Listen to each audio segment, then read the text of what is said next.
Even if we lose this planet, lose everything we have, we can only blame ourselves. I hope we won't have to face this drastic tragedy, but who knows? Who knows? We all do our best, but it's not enough yet. I'm just hopeful and prayerful and trust in God and all the masters and all the noble and high beings in the universe to help us. But if our karma is too heavy, we can't do much. They cannot do much. Even the greatest master, even God cannot do much. Things have to take their course according to their construction, their mechanism. It's just like if your car is too old, and you don't take care of it well, sooner or later you have an accident or it just stops functioning altogether. So if you want that car to run again, and you can fix it, you can go to the mechanic, then you drive carefully and you change the battery, change the engine almost completely, then your car can run. I had a golf car a long time ago in Taiwan, Formosa, in Sihu. That golf car was old, and one of the Korean disciples was a car mechanic or had knowledge about cars. So he gave me another engine. Oh, it run like a very strong car. It's different from the golf car engine even. Strong, powerful, and could run very fast. I was not supposed to, but I could. At that time, I was still young. Of course, I love to run fast. I run up and down the hill, went to see different sections of our compound, and went up and down to see my so-called disciples. Yeah. And I was very happy. I put music on in it also. Yeah. This is the thing we can do with our world. Even though we are already in a desperate situation, we can rely on God, Master's power, all the saints and sages, all the gods in the universes to put their power together to help us. If we let ourselves be helped. After you fix your car already, you still have to maintain it, Take good care of it. Give it good oil, good petrol or good electricity and other things, Clean the car, and don't go into the mud. Yeah, the golf car can't get out, or don't go into the ditch. The open hole in the earth, by chance or negligence or accident or, you have to be careful also taking care of it. So there are conditions for things to work well in this universe. Yeah, you know that. You also have to take good care of your house. Even if the inside of the house is already very protected by walls, windows, and doors, you still need to have something to keep it from the cold, from the rain that could seep in through windows, doors, or gaps, to prevent your house from being moldy, yeah? Because mold can make the house look very ugly, black everywhere, and also can give you, terrible illness. It could even be fatal if you have too much illness from it. So everything in this physical world has physical laws, has physical instruments to fix. So the way we can fix our world is to be merciful, because we need mercy, energy, in order to keep our life good and the world functioning in balance. To be merciful is to love others just like you love yourself, to forgive, to help, okay? And not to harm anyone, not to kill anyone, even if they are just little insects. Not to talk about big, majestic beings like elephant, giraffe, whale, buffalo, cow, oxes people, etc. Yeah. They all have souls in them. And big trees also have souls in them. Small plants also have souls in them. Don't try to harm them in any way possible, okay? Yes. Now, do not try to argue with yourself saying, oh, Other masters in old times, like Jesus, drink milk. I'm not sure if Jesus drink milk or not. They just didn't say that he was vegan. But we know that the Essene tradition is all vegetarian. So at least we know that. Maybe vegetarian means they take milk sometimes to make cheese or for babies when a mother doesn't have milk. But remember that the milk in those days and the milk these days are different. The milk in those days was wholesome, humane, and people took very little, not like nowadays. We just eat, we do all kinds of things just to satisfy our habits. But it's not good for us. We're more greedy, too greedy. We eat a lot of cheese and make a lot of cow people suffer because of taking milk from them until they fall down, until their intestines or stomach even bust out and they cannot walk anymore until they're exhausted. And then are slaughtered and you eat this type of weak, depleted being. It can't be good for you. Not to talk about the diseases that can be transmitted to you. And nowadays, bird flu has already infiltrated into the cow people raising system. Even some cat people, some animal people, pets, wild animal people, etc., already have bird flu, infecting them also.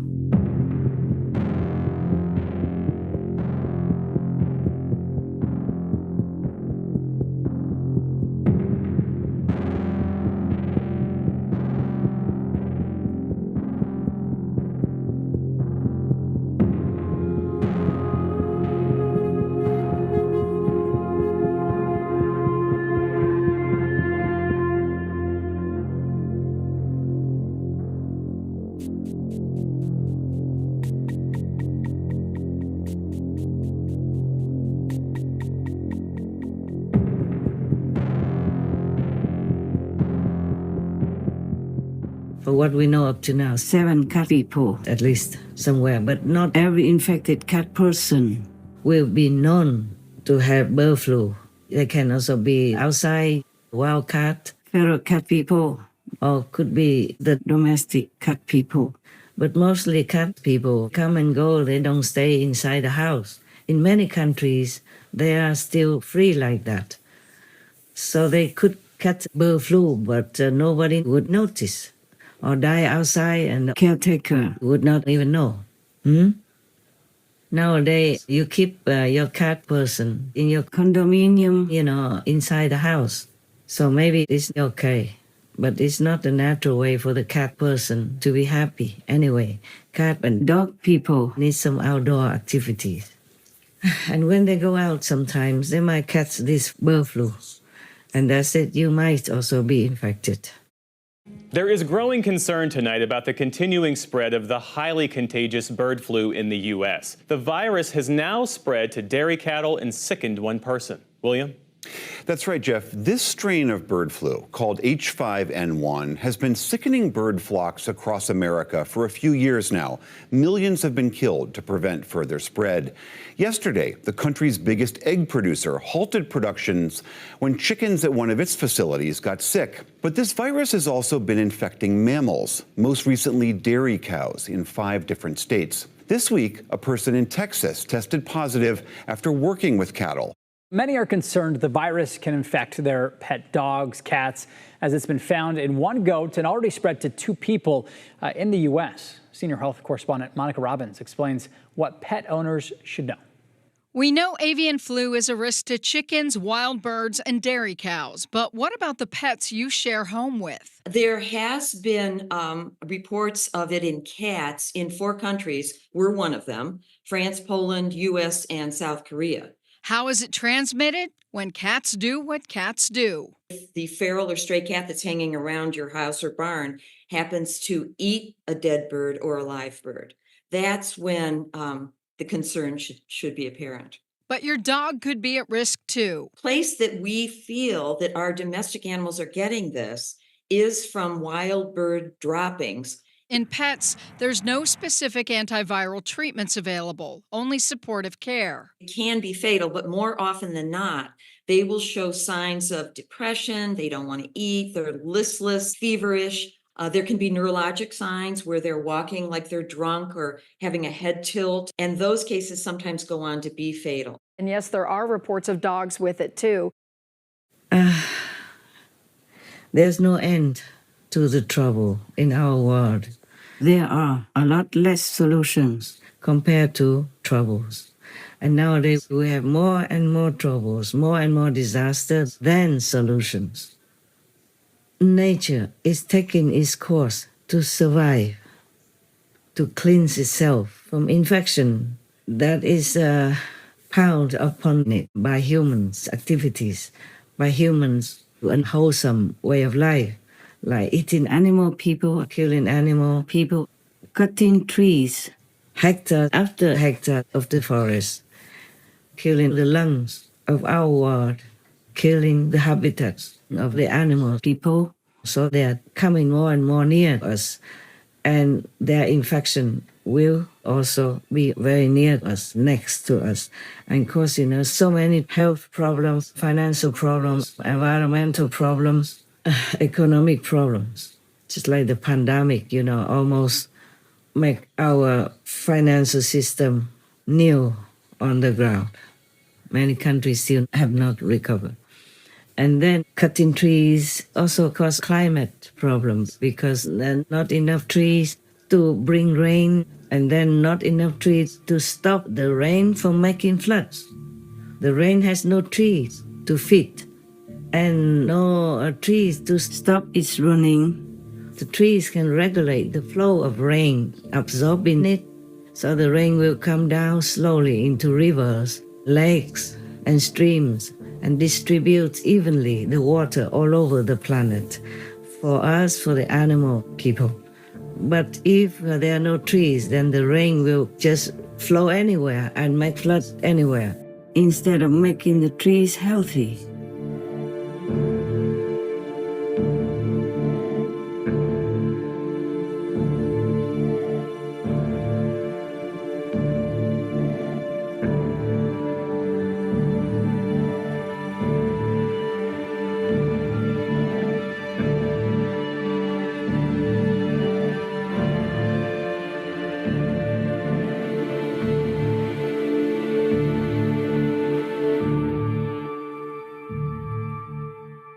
So recently, in these last years or decades, we have more flooding because of that, because we destroyed too much of nature. We cut too many trees.